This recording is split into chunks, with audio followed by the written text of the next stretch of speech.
कामों में उसे मजा आ रहा है, ये भी अल्लाह का अजाब है। अरे ईमान वाले को बुरे कामों में मजा आए, ये तो सबसे बड़ा अल्लाह का अजाब है। ईमान वाले को बुरे कामों में मजा आए, मुझे बताइए ये अल्लाह का अजाब नहीं तो क्या है? हराम काम तुम्हें अच्छा लग रहा है, ये अल्लाह का अजाब ही तो है। वरना हकीकत तो यह है कि हजरत यूसुफ को जुलेखा ने 7 तालों में बंद कर दिया था, मगर अल्लाह वाला था। जुलेखा ने कहा था यूसुफ तुम्हें गलत काम करना होगा।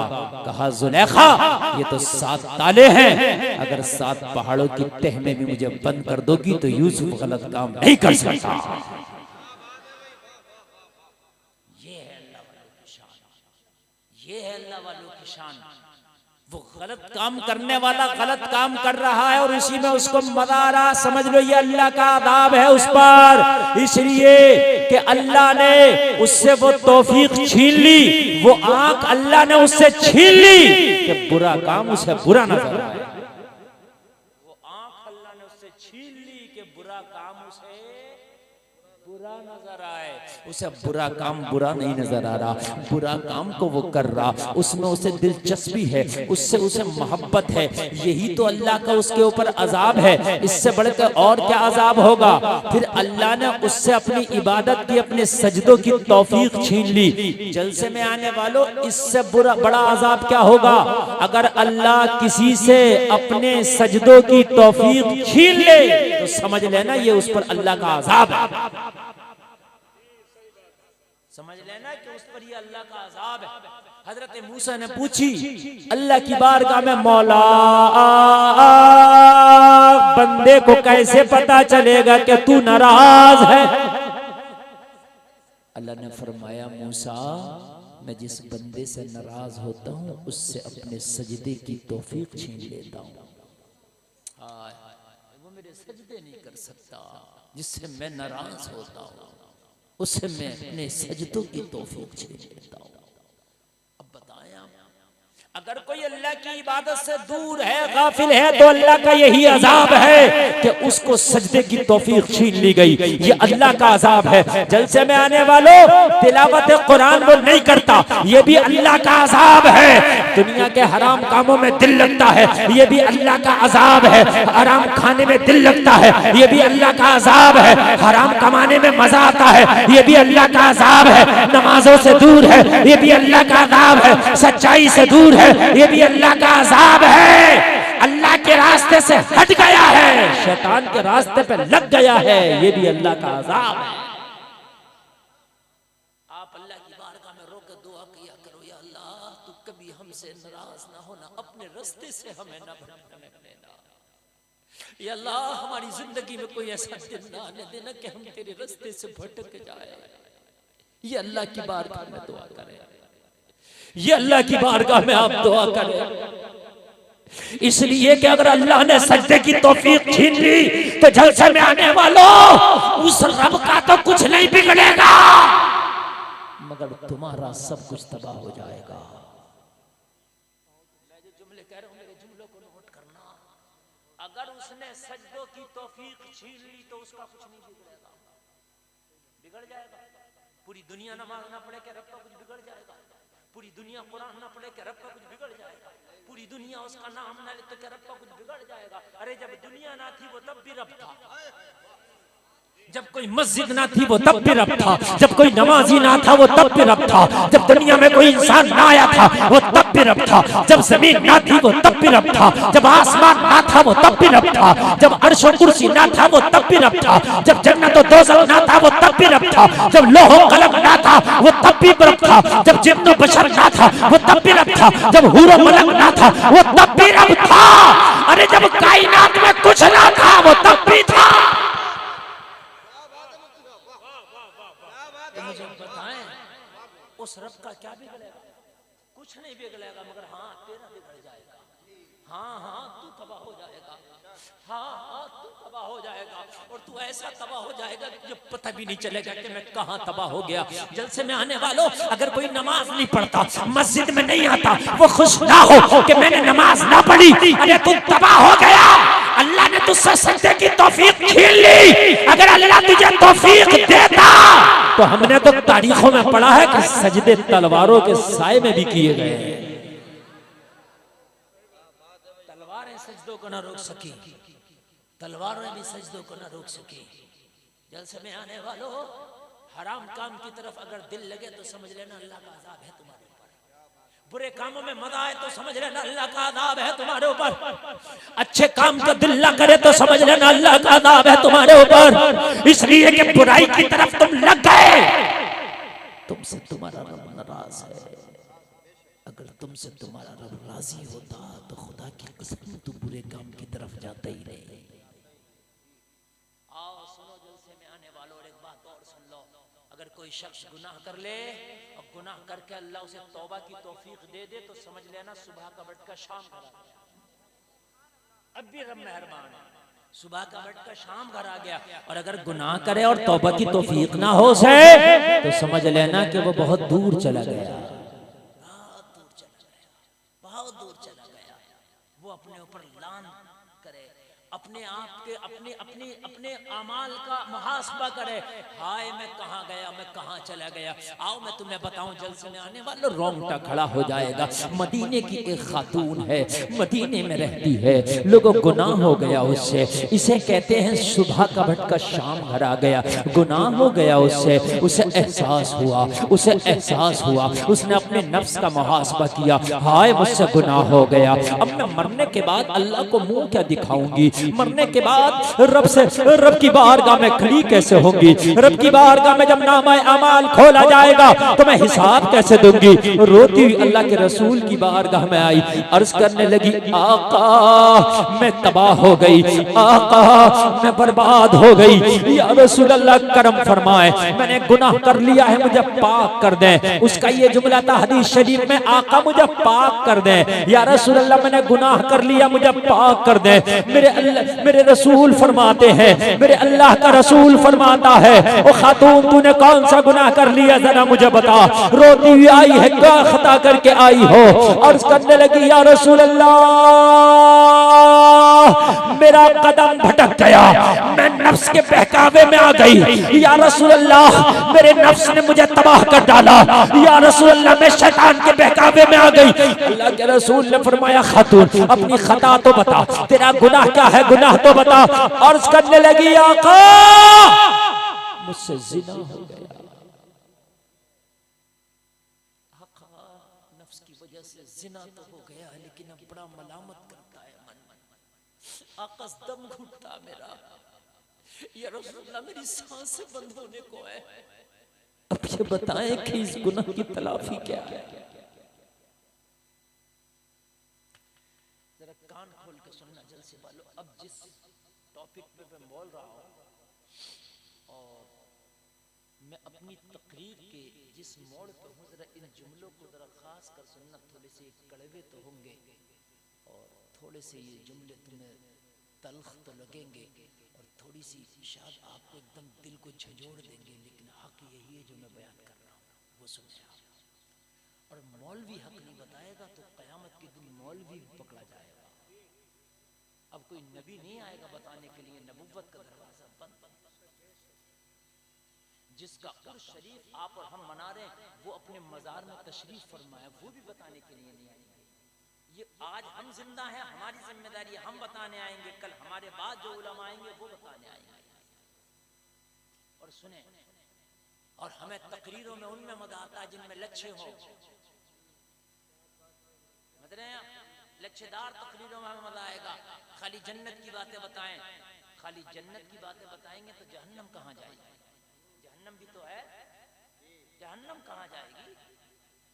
और एक बात और सुन लें, जन्नत का रास्ता जहन्नम के ऊपर होके, आज ये बात भी मैं आपको बता रहा हूँ। किधर है जन्नत का रास्ता? जरा बोले बोले। मैं बहुत नॉलेज की बातें बताता जाऊंगा आज आपको इंशाल्लाह। मैं आपसे वादा करता हूं कि आप ठंड में आए हो तो कुछ दे के जाऊंगा।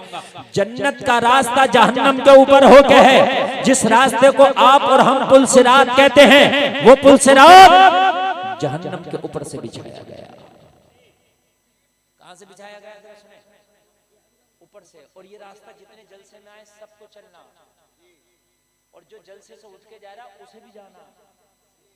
वो ये ना सोचे कि इस रास्ते पे मैं नहीं चलूंगा, जो जलसे से उठ के जाएगा वो भी चलेगा। इसलिए पहले देख लो, मैं तुम्हें आज रास्ता बता रहा हूं, सुन लो। जब पता ही नहीं होगा तो चलोगे कैसे? सुन लो, सुन लो। जन्नत है सातों आसमानों के ऊपर और जहन्नम है नीचे, और ऐसे गया है वो रास्ता जहन्नम के ऊपर से। अब कैसे जाओगे? झूठ बोले होगे तो झूठ की सवारी पे जब सवार होके जाओगे तो जन्नत के रास्ते पे चल नहीं पाओगे, कट के जहन्नम में गिर जाओगे, गिर जाओगे। बाल से ज्यादा बारीक, तलवार से ज्यादा तेज वो रास्ता है। एक बात बताएं जलसे में आने वालों, कोई बहुत पतला रास्ता हो, बिल्कुल सिंपल, 6 फीट की गाड़ी की चौड़ाई और 6 फीट का रास्ता, अनाड़ी ड्राइवर के हाथ में गाड़ी दे तो चला पाएगा? खिलाड़ी भी बड़ी मुश्किल से चलाएगा। अनाड़ी तो अनाड़ी, चूंकि 6 फीट का रास्ता और 6 फीट का गाड़ी, तो इस पे अनाड़ी चला पाएगा? नहीं ना। तो जिसने दुनिया में सीधे रास्ते पे अपनी गाड़ी को चलाया ही नहीं, इहदिना सिरातल मुस्तकीम पर, जिसने दुनिया में अपनी गाड़ी को, कुरान कह रहा इहदिना सिरातल मुस्तकीम,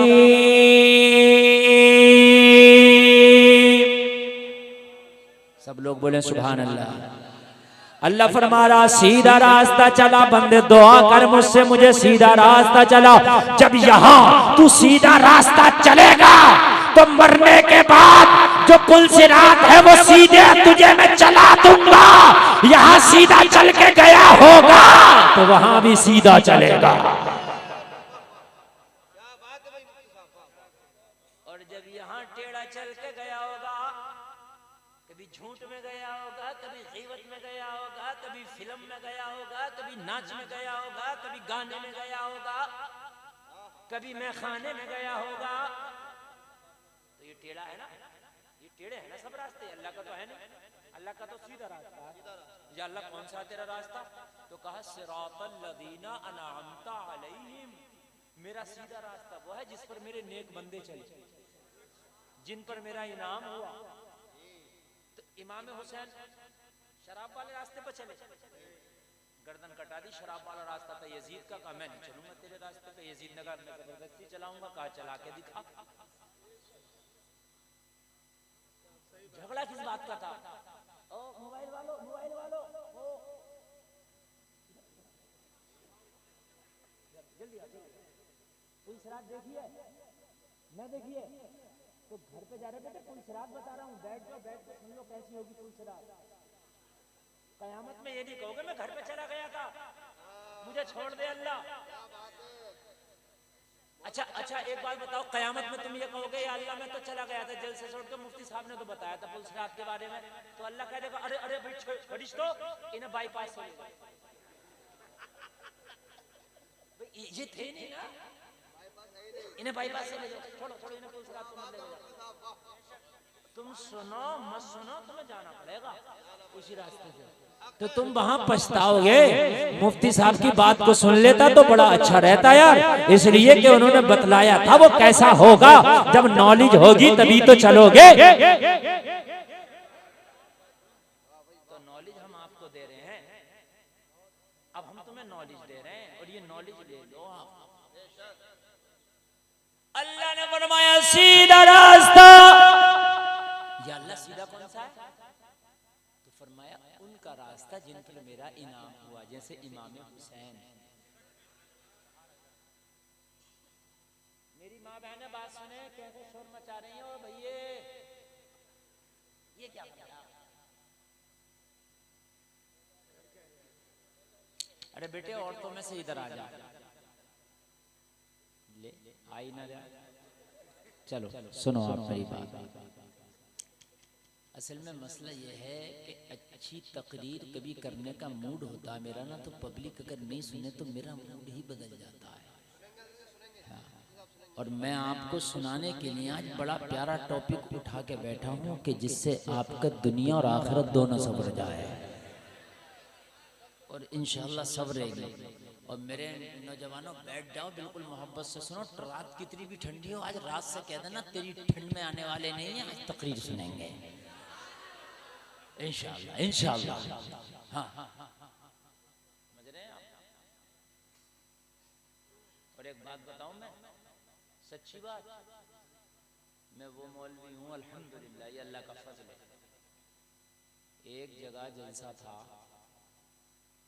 दूसरे दिन को कव्वाली थी बहुत बड़ी, तो मेरी तारीख उन्होंने सही तरीके से लिखवा नहीं पाए।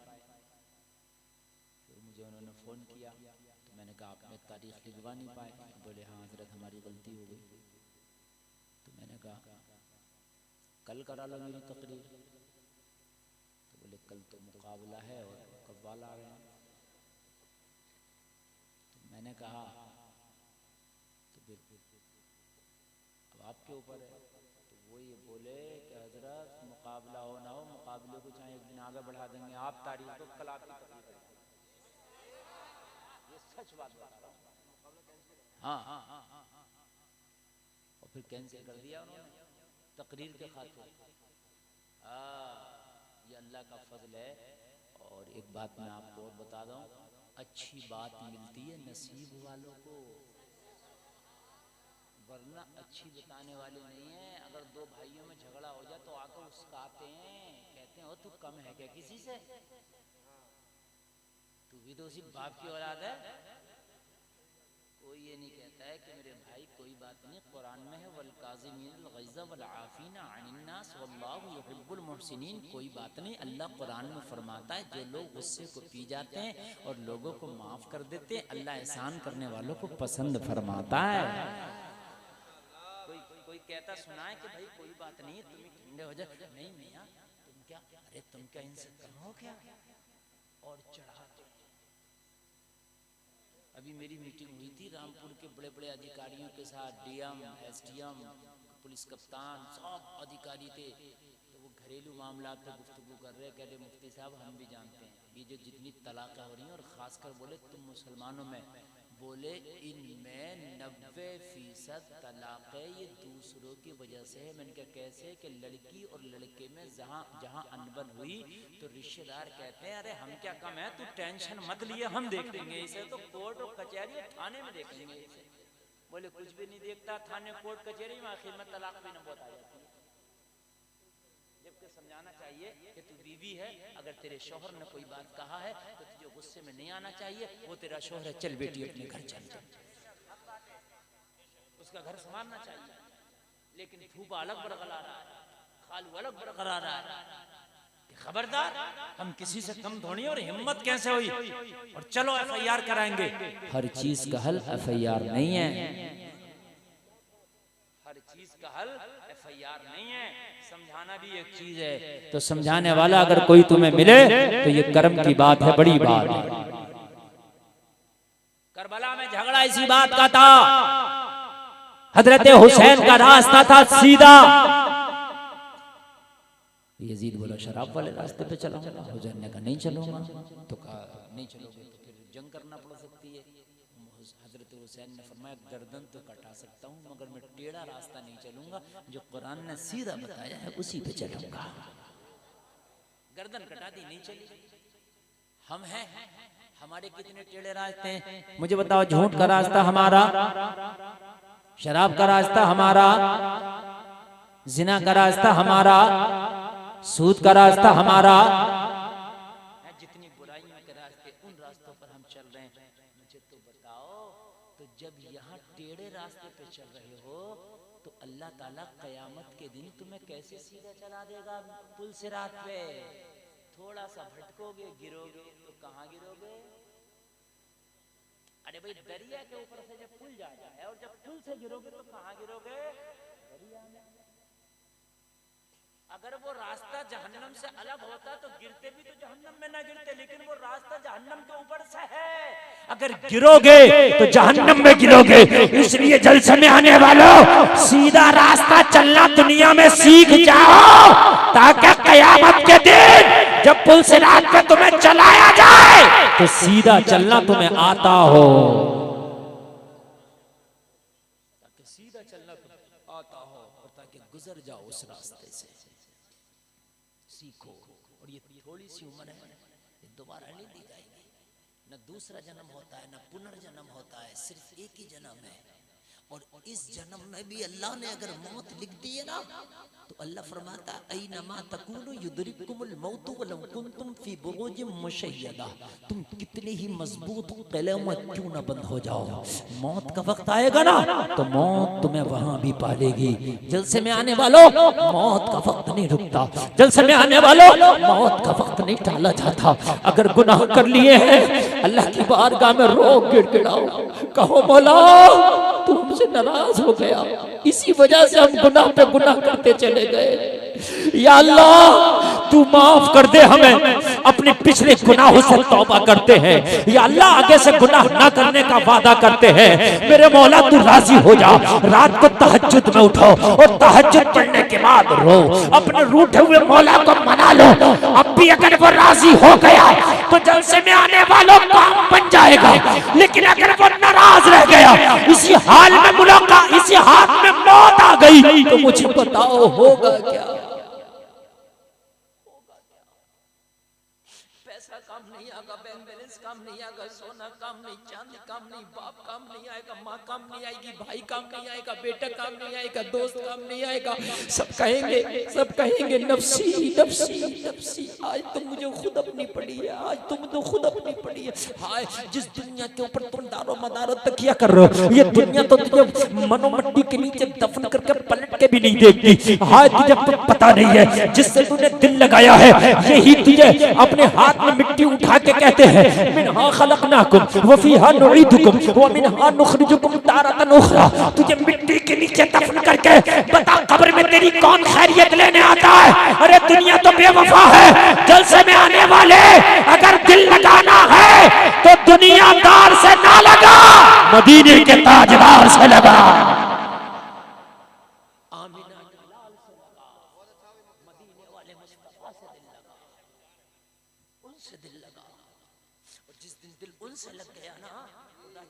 बुरे कामों में दिल ही नहीं लगेगा। दिल बुरे कामों में क्यों लगता? इसलिए लगता जलसे में आने वालों के दिल नबी से नहीं लगा, और जब नबी से नहीं लगा तो फिर दिल बुरी जगह लगेगा। जिस दिल से अल्लाह का डर निकल जाता है उस दिल में दुनिया का डर आ जाता है, हर चीज का डर आ जाता है। और जिस दिल में अल्लाह का डर होता उस दिल में किसी का डर नहीं होता, फिर किसी का नहीं होता, फिर किसी का नहीं। मालूम है आपको जब हजरत बिलाल ने कलमा पढ़ा ना, तो उस वक्त एक और सहाबी थे, शायद उनका नाम था अम्मार बिन यासिर, ये यासिर बिन अम्मार ऐसे कुछ नाम था। तो वो भी कलमा पढ़ लिए, और कलमा पढ़ने के बाद ये बिलाल को पता था कि इन्होंने कलमा पढ़ लिया है, लेकिन ये उमैया को पता नहीं था कि इसने भी कलमा पढ़ लिया है। उमैया के गुलाम थे बिलाल बिलाल को मार रहे, बहुत ज्यादा कोड़ा मार रहे। इन्होंने भी कलमा पढ़ लिया था, लेकिन उमैया को पता नहीं था कि इसने भी कलमा पढ़ लिया। उमैया ने हाथ में कोड़ा दिया इन सहाबी के और कहा बिलाल को तू मार।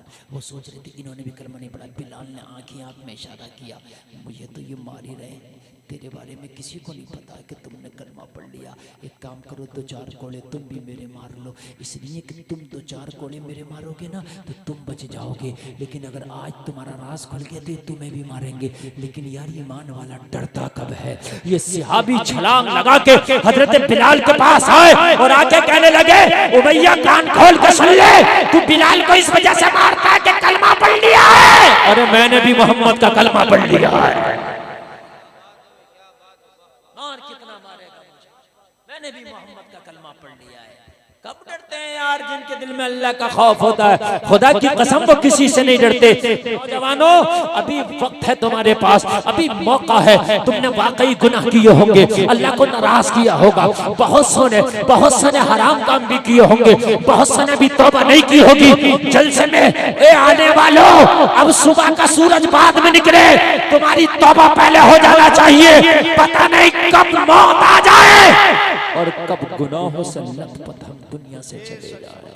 सुभान अल्लाह। नारे तकबीर, नारे रिसालत, मसलके आला हजरत, बस्ती बस्ती करिया करिया, मजहबे इस्लाम, मुफ्ती गुलफाम रजा रामपुरी साहब किबला, नारे तकबीर।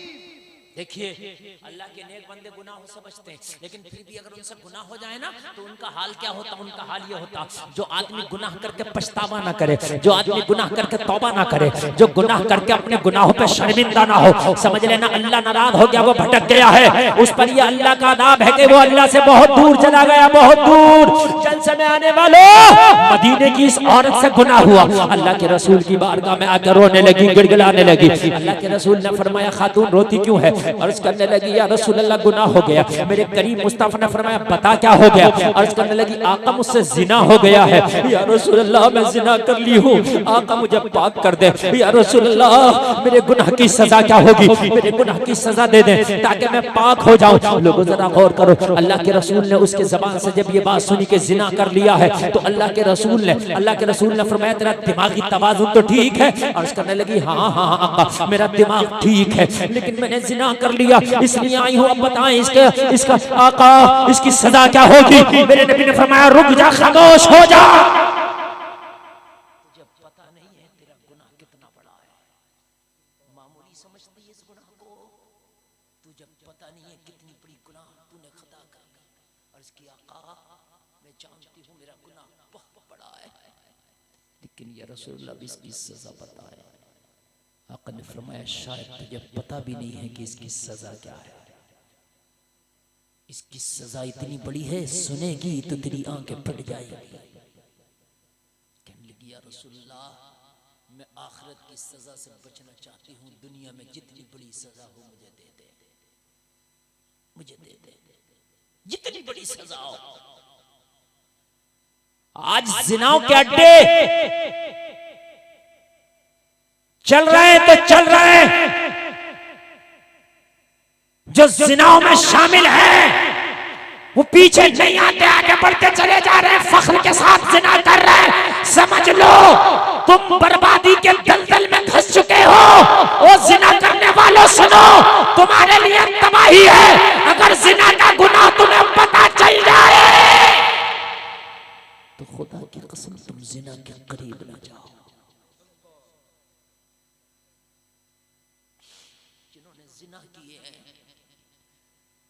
क़यामत के दिन जब उन लोगों को इकट्ठा किया जाएगा मैदान महशर में, तो उनकी शर्मगाहों से बदबूदार पीप और खून बहेगा, और इतना बदबूदार होगा, इतना बदबूदार होगा कि अहले महशर उसकी बदबू से चीखे मार रहे होंगे, हाँ ये बदबू कहाँ की है? तो कहेंगे ये वो जानी लोग हैं, ये वो जानी औरतें हैं जो दुनिया में जिना करते थे।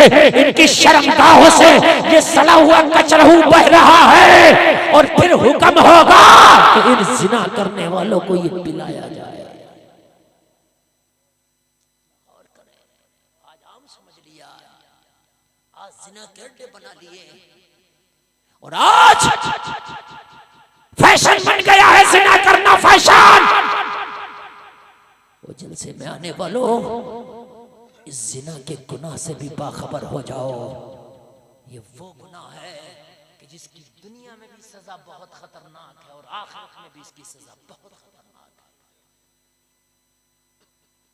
दुनिया में अगर कोई जिना कर ले, उसकी सजा चमड़े का 100 कोड़ा है। और करें कितनी खतरनाक सजा है।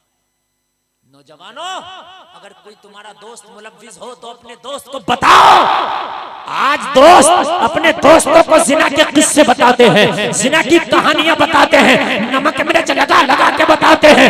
दोस्त बड़ी खुशी से सुनते हैं। हाय बर्बादी है सुनने वालों के लिए, हाय बर्बादी है सुनाने वालों के लिए। जलसे में आने वालों, अपने दोस्तों को बताओ ये जिना का किस्सा नमक मिर्च लगा के मुझे ना बता। हो सके तो इससे तौबा कर ले। ये वो गुनाह का दलदल है जो जिना करता है, अल्लाह उसकी कमाई से जिना करने की कभी बरकत नहीं। मेरे जलसे में आने वालों में हाथ जोड़ के अर्ज करता हूँ, तुम्हारे दोस्तों में अगर कहीं से कहीं तक भी कोई ऐसा है तो प्यार से उसे समझाओ, अल्लाह का खौफ दिलाओ। लेकिन आज ये चीज नहीं आम हो गई। रसूल की बारगाह में आइए, आका मुझसे गुनाह हो गया, अब इसकी सजा बताएं। अल्लाह के रसूल ने सहाबा को खड़ा किया और खड़ा करके फरमाया जाओ इसके घर जाओ और इसके घर जाके पूछो कि ये पागल तो नहीं है, इसका दिमाग तो ठीक है। अल्लाह के रसूल के सहाबी उस औरत के घर गए और औरत के घर जाने के बाद मैं उसके घर वालों से पूछा क्या इस औरत का दिमागी तवाजुन ठीक है। अर्ज करने लगे, सारे सहाबा से अर्ज किया हाँ हाँ इसका दिमागी तवाजुन ठीक है। बस अल्लाह के रसूल की बारगाह में आए और आकर अर्ज करने लगे, आका इसका तो दिमागी तवाजुन भी ठीक है, हमने घर वालों से तस्दीक कर ली है, दिमाग ठीक है। कहा दिमाग ठीक है तो अब मेरे नबी ने फरमाया अब अगर तेरा दिमाग भी ठीक है और तूने गुनाह किया है तो अब अपनी सजा सुन, सजा सुन, सजा सुन। अल्लाह के रसूल ने सहाबा से फरमाया इसे जंगल में ले जाओ और ले जाने के बाद में इसे संसार कर दो। क्या कर दो? संसार, यानी इतने पत्थर मारो कि जब तक मर ना जाए। संसार करने का अल्लाह, इतने पत्थर मारो कि जब तक ये मर ना जाए। मेरी तरफ देखें आप, और मैं इस वक्त जो तकरीर कर रहा हूँ ना, देखिए मैं तकरीर, मेरे पास बहुत तकरीरें हैं, मैं कोई भी तकरीर कर सकता हूँ, ज़ाहिरी तौर पे आपको बड़ा मजा आ जाएगा, लेकिन खुदा की कसम कब्र में यही बातें काम आएंगी अगर तुमने इन पे अमल किया और इनकी जरूरत है। और एक बात बताऊं मैं आपको माजरत के साथ, चूंकि मैं